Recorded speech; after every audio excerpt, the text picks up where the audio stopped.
Hi everyone, so today I am here with my 1-year postpartum update. I had wanted to do this video since I did my 6-week postpartum update, or my postpartum update. I don't think I waited until 6 weeks to film that. I just thought it would be an interesting video to film. I don't think I've seen many people do the 1-year postpartum, but I thought it would be interesting because I have noticed that there are things that have happened to my body or things that have been different since I had a baby, and I thought it would be informative and easy to share with you guys since, you know, I basically went through my entire pregnancy process with you, and then labor and delivery, and then I did my postpartum update. So like with all of those other videos, this is probably going to be semi-TMI, so if you don't like things like this, I wouldn't watch it, but I'm comfortable sharing because I feel like it could help somebody, so that's what I'm here to do. So there's not a lot that's, you know, different about me. There's nothing crazy that has changed in my body. I've just noticed a few things. First and foremost, I'll definitely talk about my weight. So I weighed 100 pounds before I got pregnant, and I gained 35 pounds in my pregnancy, and I lost, I think, like 10 or 12 pounds immediately after.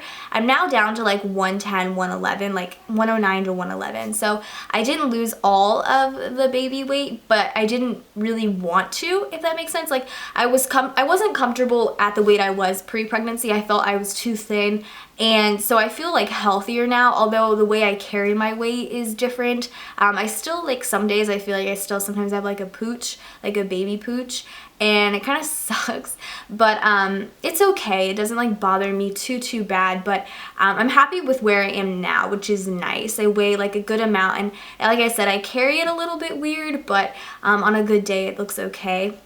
But as far as that goes, I did go to the gym for 3 months after I had her. I went when she was like 3 to 4 months.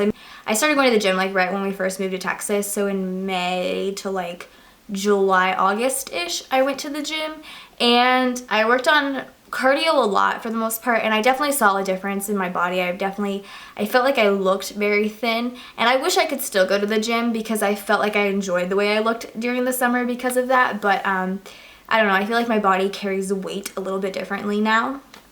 And then I guess on that same topic, I got asked a lot about stretch marks, and I think I covered this in my like previous postpartum update, but for the most part, I don't have any stretch marks on my stomach. I put a lot of like cocoa butter and body lotions all over my stomach when I was pregnant, but I didn't put any on my bottom or my thighs, which is actually where I did get a lot of stretch marks. I got a ton of stretch marks, and I remember telling my mom, like, hey, like, I have a ton of stretch marks while I was in the hospital, like right before I was giving birth, and they had to roll me over, and my mom was like, wow, you know, you really did get a lot. And I was like, yeah, I know.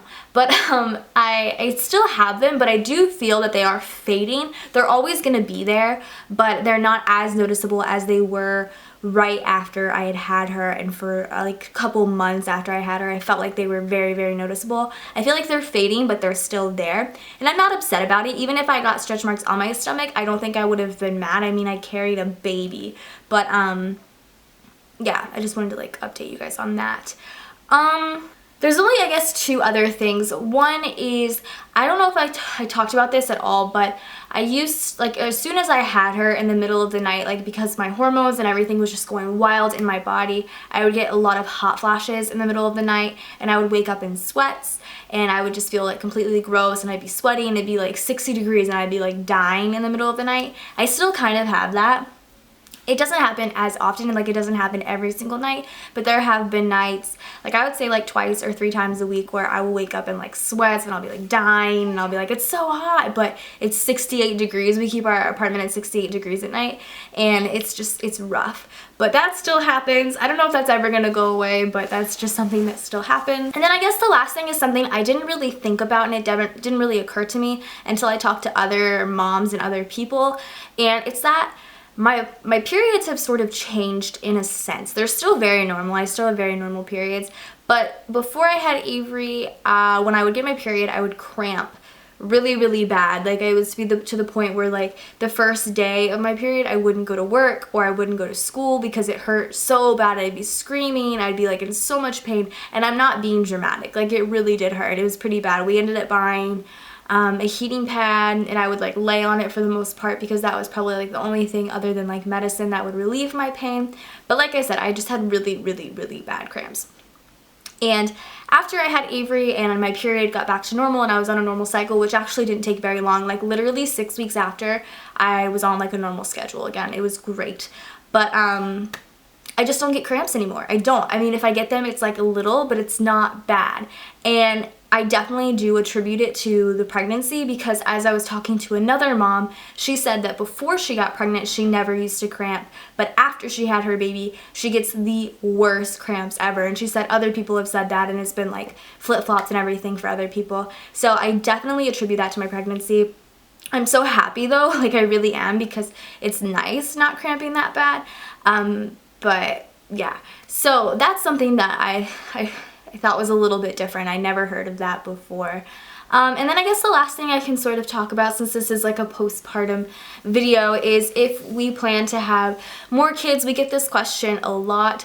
We do want to have more kids. I definitely want to have more kids. Some days I'll be like, oh, I want to have a baby, but I just don't think we're quite there yet. I mean, we're stable, we're financially ready, we're like physically ready, but I just don't think we're at that point yet where we want to have another baby so soon. I definitely think we want to wait a couple of years, at least until Avery's in like preschool or starting preschool, to try, just because I want to give it some time. I just don't think I'm ready yet to have another baby. I think Avery's still like a baby in my eyes, so until she's a little bit bigger, I don't think we're gonna try for another baby. So that is it for this 1 year postpartum update. I hope it was a little bit informative and it wasn't like not needed, because I do feel like this could help some people in like that are pregnant now or thinking about getting pregnant, or even in like the first stages of being postpartum, just for future use. So I hope you guys enjoyed this video. Go ahead and subscribe to me if you're not already, and I will see you guys in my next video. Bye guys.